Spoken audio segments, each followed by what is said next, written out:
Channel. మనకి postal డిపార్ట్మెంట్లో కొన్ని ఉద్యోగాలు అయితే భర్తీ చేశారండి. కేవలం 10వ తరగతి ఎవరైతే ఉంటుందో, సో మనకి ఇండియన్ నేషనల్ ఎవరైనా సరే, మన ఇండియా కంట్రీ వాళ్ళు ఎవరైనా, మేల్ అయినా ఫీమేల్ క్యాండిడేట్స్ ఎవరైనా సరే అప్లై చేసుకోవచ్చండి. కేవలం 10th క్లాస్ అర్హతతో పోస్టల్ శాఖలో మనకి దీనికైతే సింగిల్ ఎగ్జామ్ అయితే ఉంటుంది. దాంట్లో మనకి రిజర్వేషన్ పరంగా మనకి కొంచెం కొన్ని మార్కులు వచ్చినా సరే మనం ఇందులో జాబ్ అనేది అచీవ్ చేయొచ్చు. సో మనకి పోస్టల్ శాఖలో పర్మనెంట్ గవర్నమెంట్ జాబ్ కావాలనుకున్న ప్రతి ఒక్కరూ కూడా దీనికైతే అప్లై చేసుకోండి.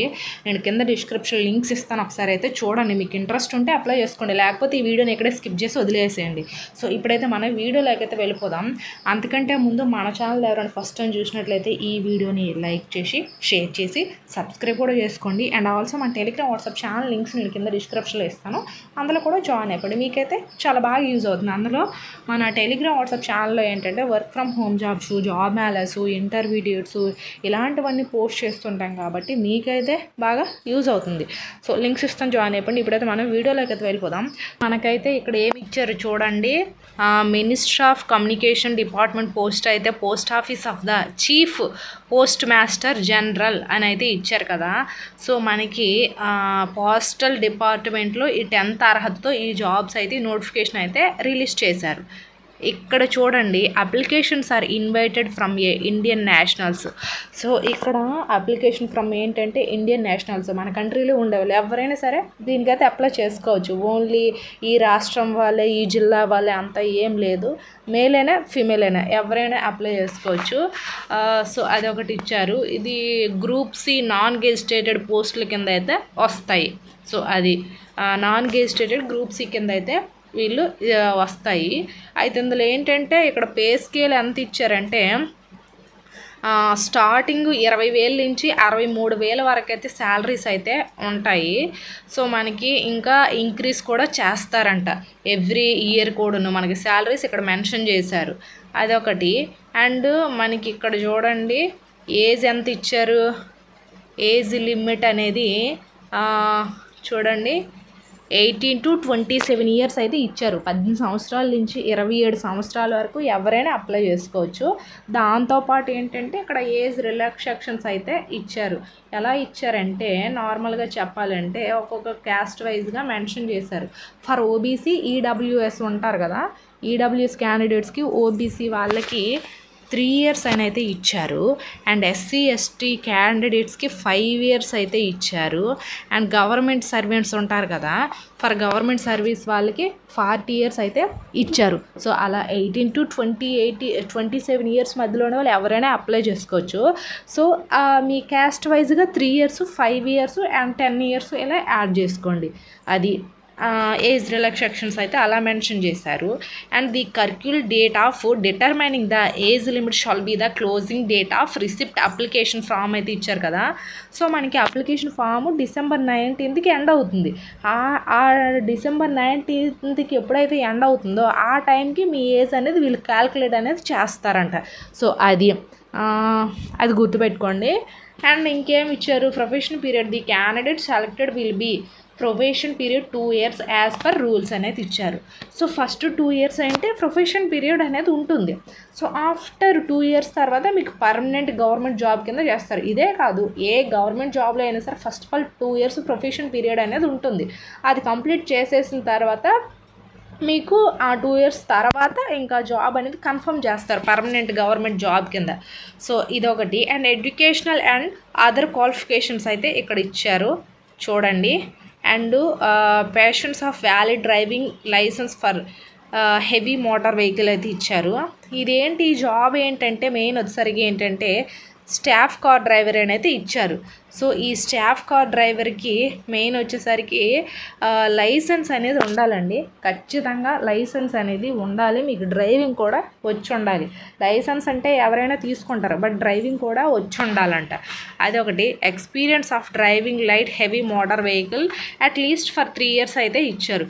మీకు డ్రైవింగ్లో 3 ఇయర్స్ ఎక్స్పీరియన్స్ ఉన్నట్టుగా వీళ్ళకి కావాలి. సర్టిఫికేట్స్ ఏవో ఒకటి ఉండాలి ఖచ్చితంగా. అదొకటి. And 10th standard of recognised board of institute అయితే ఇచ్చారు. సో మీరు 10th క్లాస్ అనేది కంప్లీట్ అయిన వాళ్ళు ప్రతి ఒక్కరు కూడా ఈ జాబ్కి అనేది అప్లై చేసుకోవచ్చు. And desirable 3 years service home guard or civil volunteers అయితే ఇచ్చారు. సో వీళ్ళైతే దీనికి అప్లై చేసుకోకూడదంట.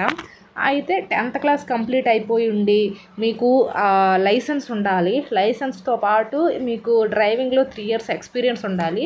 అండ్ ఆల్సో మీకు ఏజ్ అనేది కరెక్ట్గా ఉండాలి. సో ఇవన్నీ కరెక్ట్గా ఉంటే మీరు అప్లై చేసుకోండి. అదొకటి ఇక్కడ. అండ్ ఇంకేమి ఇచ్చారంటే మనకి stages pattern and syllabus, trade test, driving test, appointment of the post of car driving అయితే ఇచ్చారు కదా. మనకి ఎట్లా అంటే ట్రేడ్ టెస్ట్ అంటే ట్రేడ్ అంటే ఏంటి, ఈ ఎగ్జామ్ ఒకటి పెడతారు. దాంతోపాటు డ్రైవింగ్ టెస్ట్, ఇది మెయిన్ కార్ డ్రైవింగ్స్ కదా. సో కార్ డ్రైవింగ్ టెస్ట్ కూడా ఉంటుంది. అలాగే మీకు ఈ 2 టెస్టుల్లో కంప్లీట్ అయిన వాళ్ళు మీకు జాబ్ అనేది వస్తుంది. ఫస్ట్ ఇక్కడ ఏమి ఇచ్చారంటే examination shall be conducted two stages అనేది ఇచ్చారు. సో అవి ఏంటంటే స్టేజ్ 1లో theory test, knowledge, general knowledge అవన్నీ ఉంటాయి. తర్వాత ప్రాక్టికల్ నాలెడ్జ్. సో ఫస్ట్ మనకి స్కిల్ ఒక సిబిటి టెస్ట్ ఉంటుంది నార్మల్గా చెప్పాలంటే. ఆఫ్టర్ ఏంటంటే మోటార్ మిషన్స్ అండ్ డ్రైవింగ్, వీటికి 20 marks అయితే ఉంటుంది. టోటల్గా మనకి థియరీ అనేది 80 marks. అంటే లైక్ ఎలాంటివంటే arithmetic, general knowledge and reasoning, ఇవన్నీ వీటిపైన మీకు 80 marks ఉంటాయి ఎగ్జాము. ఇంకా 20 marks ఏంటంటే మీరు కార్ డ్రైవింగ్ అసలు ఎలా చేస్తున్నారు, అసలు రైట్ సైడ్ లెఫ్ట్ సైడ్ ఎట్లా హ్యాండిల్ మూవ్ చేస్తున్నారు, ఇవంతా ఎవ్రీథింగ్ వీళ్ళు అబ్జర్వ్ చేస్తారు. దీనికి 20 marks అయితే ఇస్తారు. So total 100 marks. ఈ 100 marksలో మనకి మంచిగా పర్ఫామ్ చేస్తే బాగుంటుంది. అప్పుడైతే మనకైతే ఎగ్జామ్ అనేది కంప్లీట్ చేస్తే జాబ్ అనేది వచ్చే ఛాన్సెస్ అనేది ఎక్కువగా ఉంటుంది. ఇక్కడ ఏమి ఇచ్చారు చూడండి, చెప్పాను కదా క్యాండిడేట్స్ క్వాలిఫైయింగ్ ద స్టేజ్ 1 ఎవరైతే క్వాలిఫై అవుతారో స్టేజ్ 2కి వీళ్ళు ప్రమోట్ చేస్తారు. సో ఫస్ట్ ఆఫ్ ఆల్ ఏంటంటే స్టేజ్ 1 కంప్లీట్ చేయాలి, మీరు ఎగ్జామ్ కంప్లీట్ చేయాలి. So it only such candidates who qualify each paper of stage shall be considered for preparation final merit list అయితే ఇచ్చారు. అదొకటి. సో ఇవన్నీ అయితే వీళ్ళు ఇక్కడ మెన్షన్ చేశారు. ఇవన్నీ ఒకసారి చూడండి. మనకి ఇక్కడ అప్లికేషన్ ఫీ అనేది ఒక 100 రూపీస్ అయితే ఉంటుంది. అలాగే మనకి లాస్ట్ డేట్ ఎప్పుడైతే ఇచ్చారంటే 19th December 19th వరకు అయితే టైం అయితే ఇచ్చారు. ఈ 19th వరకు మీరు ఎప్పుడైనా సరే అప్లై అనేది చేసుకోవచ్చు. అదొకటి. అండ్ ఇక్కడ అప్లికేషన్ ఫామ్ అనేది ఇచ్చారండి. ఈ అప్లికేషన్ ఫామ్లో ఇక్కడ ఫొటోస్, మీ యొక్క పేరు, Aadhaar number, father name and present address, ఇట్లా date of birth, age, communication, అదే మీ కమ్యూనిటీ ఓబీసీనా ఎస్సీనా ఎస్టీనా అదొకటి. అండ్ ఇంకా ఏజ్ రిలాక్సేషన్స్, మీ nationality, gender, email ID, contact number, educational details అని కూడా ఫిల్ చేసేసి ఫైనల్ ఏంటంటే మీరు సిగ్నేచర్, ప్లేస్, డేట్ అన్నీ కూడా ఫిల్ చేసేయాలి. సో ఇదొకటి. ఇవి మీకు అప్లై చేయాలంటే కింద డిస్క్రిప్షన్ లింక్స్ ఇస్తాను, ఒకసారి అయితే చూడండి. ఐ హోప్ ఈ వీడియో మీకు ఇన్ఫర్మేటివ్. లైక్ చేసి షేర్ చేసి సబ్స్క్రైబ్ కూడా చేసుకుని. Thanks for watching this video.